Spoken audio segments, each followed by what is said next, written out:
بڑا خوش ہوتا ہے۔ وما ہم بضارین بہ من احد الا باذن اللہ، اور وہ کسی کو نقصان نہیں پہنچانے والے تھے اس کے ذریعے سے، سحر کے ذریعے سے، مگر اللہ کے حکم سے۔ یعنی کہ یہ جادو وغیرہ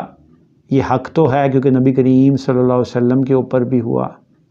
اور اس کے جادو کے طریقے بھی مختلف ہوتے ہیں، مختلف چیزوں کے ذریعے پڑھ کے پھونکا جاتا ہے، اور اس کے ذریعے لوگوں کے دلوں میں نفرتیں بھی پیدا ہو جاتی ہیں، میاں بیوی کے درمیان بھی بندش ہو جاتی ہے، انسان نبی کریم صلی اللہ علیہ وسلم کی یاداشت پہ تھوڑا سا اثر پڑا تھا، اس کا باتیں بھولنے لگ گئے تھے، اور یہ ہوتا بھی گندے قسم کے چیزوں کے ذریعے ہے، کچھ شیطانی کفریہ قسم کے کلمات کی ایک زبان سے ادا کیے جاتے ہیں جس سے شیاطین کو خوش کیا جاتا ہے، اور ایسی گالیاں اور برے قسم کی باتیں کی جاتی ہیں جس سے شیاطین کو خوش کیا جاتا ہے اس جادو کے ذریعے سے، اور گالیاں ہو گئی، شیطان کو سجدے بھی کرتے ہیں، خون وغیرہ سے بھی لکھتے ہیں، عورتیں حیض کے دنوں میں کرتی ہیں، یعنی کہ گندی چیز ہے، گندگی سے اس میں طاقت اور وہ آتی ہے، کیونکہ شیطان کو خوش کرنا، اور شیطان گندے کاموں سے، ناپاک کفر سے سب سے زیادہ خوش ہوتا ہے اور گندگی سے خوش ہوتا ہے۔ تو اللہ پاک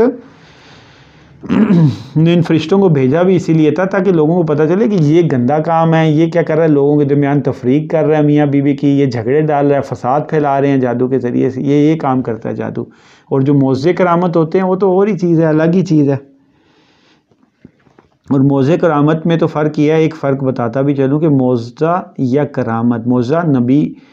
کے ہاتھ پہ ظہور ہوتا ہے، فعل اللہ پاک کا ہوتا ہے، اور کرامت کسی ولی کے ہاتھ پہ ظہور ہوتی ہے لیکن فعل اللہ پاک کا ہوتا ہے۔ کرنے والی ذات کون سی ہوتی ہے؟ اللہ پاک کی ہوتی ہے۔ اور جیسے حضرت ابراہیم علیہ السلام آگ میں گئے بغیر کسی معجزے کے ساتھ، وہ آگ ٹھنڈی ہو گئی،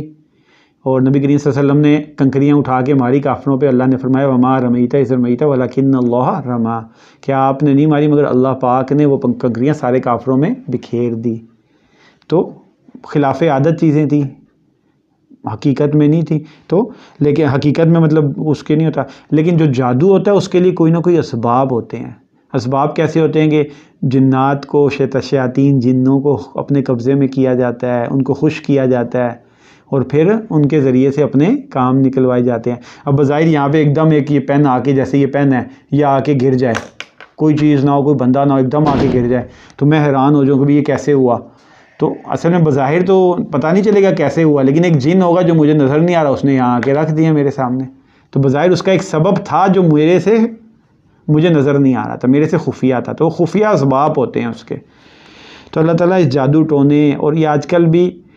ایک چیز سمجھ لینی چاہیے کہ یہ چیزیں بھی تب تک ہوتی ہیں کہ ان کی لمیٹیشنز ہوتی ہیں، لمیٹڈ قسم کی ہوتی ہیں، یہ نہیں ہوتی کہ بس یار کہ جس کے اوپر کر دی بس اب وہ میاں بیوی میں طلاق ہوگی۔ ایسے اللہ پاک نے وظائف بھی سکھائے ہیں، ایسی چیزیں بھی سکھائی ہیں کہ اگر کسی پہ ہو بھی جائے تو اس کے علاج بھی ہیں، اور اگر انسان کا ایمان مضبوط ہو تو یہ چیزیں اتنی اثر انداز اس درجے میں ہوتی بھی نہیں ہیں۔ تو ایمان کی مضبوطی اس میں شرط ہے کہ اللہ پہ یقین انسان کا درست ہو، اور اب تو قرآن پاک کی آیتیں ہیں ایسی کہ جن کو پڑھ کے دم کیا جاتا ہے، جن کے ذریعے سے اس کا علاج کیا جاتا ہے، تو ان کی لمیٹیشن ہے، اور یہ ناجائز ہے۔ جیسے لوگ ان چیزوں پہ یقین رکھتے ہیں بالکل غلط ہے، جیسے علم نجوم، آپ کا یہ ہفتہ کیسے گزرے گا، اخبار جنگ میں اس طرح چیزیں آتی ہیں، یا اس دن ٹی وی کا ایک پروگرام لگا ہوا تھا جس میں ماہر نجوم کے ماہرین کو بلایا ہوا تھا کہ بھی یہ سال کیسا گزرے گا آپ کا، یہ بتائیں لوگوں کو۔ تو ان چیزوں پہ یقین رکھنا کہ یہ ان لوگوں کے پاس یہ کوئی یقینی علم ہے اس کا، یہ ایسی تکے ہوتے ہیں، اندازے ہوتے ہیں، کسی درجے میں کوئی باتیں ان کو پتہ بھی چل جاتی ہیں، کسی درجے میں بہت معمولی ہو، اور ٹوٹل ایسا ہونا ممکن نہیں ہوتا۔ تو ان پہ یقین رکھنا غلط ہے، اور ان کو کرنا بھی کفر ہے، شرک ہے، تو ان سے بچنا چاہیے کیونکہ شیاطین کو راضی کرنے، تو اس قسم کی چیزوں پہ اعتبار نہیں کرنا چاہیے، اور اس سے منع کیا گیا ہماری شریعت نے، یہ فال نکاح اس طرح کی چیزوں سے۔ تو اللہ پاک ہمیں ان سے بچائے۔ تو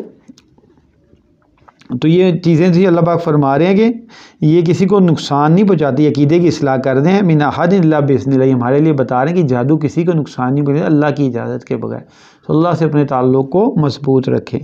یتعلمون ما یضرهم ولا ینفعهم، اور وہ سیکھتے تھے ان سے جو ان کو نقصان پہنچاتا تھا، نفع نہیں دیتا تھا۔ یعنی کہ جادو تو بیسیکلی کر رہے ہیں تو ان کو اپنا نقصان ہی پہنچا رہا ہے، آخرت تو ان کی برباد ہو رہی ہے، تو نقصان ہی پہنچا رہا ہے، نفع تو نہیں دے رہا۔ وَلَقَدْ عَلِمُوا لَمَنِ اشْتَرَاهُ مَا لَهُ فِي الْآخِرَةِ مِنْ خَلَاقٍ، اور انہوں نے جان لیا کہ جس نے اس کو اختیار کیا، اس کو خریدا، اس کے آخرت میں کوئی حصہ نہیں ہے۔ کتنا بڑی چیز ہے کہ آخرت میں کوئی حصہ نہیں جو ان جادو ٹونے اور گندگی کے کاموں میں لگے گا۔ وَلَبِئْسَ مَا شَرَوْا بِهِ أَنفُسَهُمْ، اور وہ بہت بری چیز ہے جو انہوں نے جس کے بدلے میں اپنے آپ کو بیچ دیا۔ وَلَوْ كَانُوا يَعْلَمُونَ، کاش کہ وہ جانتے۔ تو اللہ پاک ہمیں عمل کی توفیق عطا فرمائے اور اس گندگیوں سے بچائے۔